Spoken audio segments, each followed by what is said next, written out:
Hi friends, எப்படி இருக்கீங்க? Welcome to Shalu's kitchen. இன்றைக்கி நாம் ஒரு சாண்ட்விச் ரெசிபி தான் செய்ய போகிறோம். எப்படி செய்யலான்னு பார்க்கலாம். இதுக்கு சாண்ட்விச் பிரெட் எடுத்துக்கோங்க. புதினா சட்னி, இதுக்கு புதினா, கொத்தமல்லி, இஞ்சி, பூண்டு, பச்சை மிளகாய், எலுமிச்சை சாறு, உப்பு சேர்த்து அரைச்சி வச்சுக்கோங்க. பெப்பர், கொஞ்சமாக உருளைக்கிழங்கு பாயில் பண்ணி வச்சுக்கோங்க.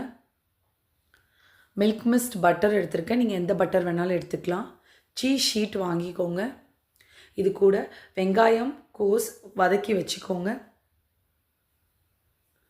குக்கும்பர் ஸ்லைஸ் பண்ணிக்கோங்க. தக்காளியும் ஸ்லைஸ் பண்ணிக்கோங்க. கொஞ்சமாக கேப்சிகம் எடுத்துக்கோங்க. அவ்வளோதான் ஃப்ரெண்ட்ஸ். எப்படி செய்யலான்னு பார்க்கலாம். ஒரு பிரெட் ஸ்லைஸ் எடுத்துக்கோங்க.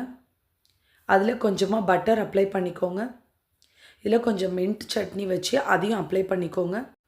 அது கூடவே வெங்காயம், கேபேஜ் கலவையை வச்சுக்கோங்க. குக்கும்பர் அரேஞ்ச் பண்ணிக்கோங்க. கேப்சிகம் வச்சுக்கோங்க. ஒரு தக்காளி வச்சுக்கோங்க. இந்த உருளைக்கிழங்க இந்த கிரேட்டரில் நல்லா துருவிக்கலாம்.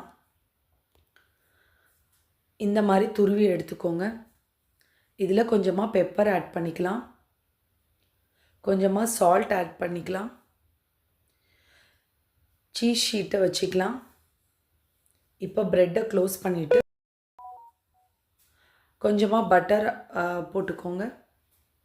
ப்ரெட் அதில் வச்சு மேலேயும் பட்டர் அப்ளை பண்ணிக்கோங்க. இப்போ தட்டு போட்டு மூடி எடுத்திங்கன்னா நல்ல ஒரு ப்ரௌன் கலரில் வரும். உங்களுக்கு சுவையான ஒரு சாண்ட்விச் ரெடி ஆகிடும். கிட்ஸுக்கு ரொம்ப பிடிக்கும்.